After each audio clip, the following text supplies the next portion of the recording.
Nous sommes à 4 mois d'un possible référendum en Guinée. Cependant, les périodes électorales sont particulièrement fertiles aux manœuvres d'ingérence informationnelle et à la polarisation du débat public. Des usines à trolls exploitent ces moments pour créer un climat de méfiance à l'égard des institutions et promouvoir des opinions amplifiées par les algorithmes. Il est donc de notre devoir de surveiller et d'assainir notre espace informationnel.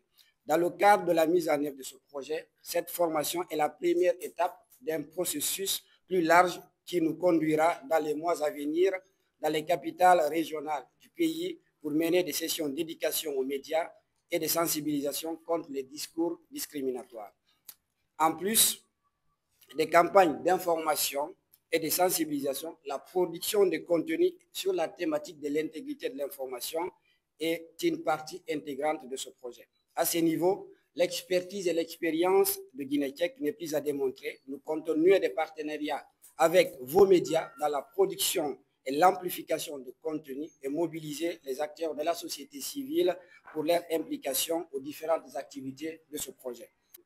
L'organisation de cette formation revêt une importance capitale à l'heure où l'intelligence artificielle transforme notre rapport à l'information. Il devient impératif pour les professionnels des médias de maîtriser les outils de vérification, d'analyse critique et de traitement éthique de l'information.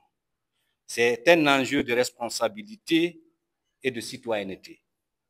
Les journalistes, blogueurs et activistes présents aujourd'hui sont les vecteurs d'une information saine, objective et constructive. Leur engagement à promouvoir des contenus responsables constitue un rempart essentiel contre la désinformation et les discours de haine qui menacent notre cohésion sociale.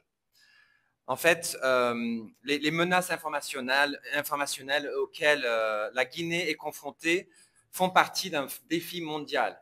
Ça se trouve aussi aux États-Unis, en Europe, partout dans le monde entier, vraiment.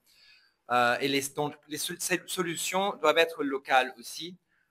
C'est pourquoi nous sommes ici, non pour imposer des réponses, mais pour soutenir les journalistes, les blogueurs, les leaders de la société civile qui mènent déjà ce travail. Donc, ce projet, franchement, ce projet réaffirme notre conviction à l'ambassade qu'un public bien informé est la meilleure défense contre la manipulation de l'information.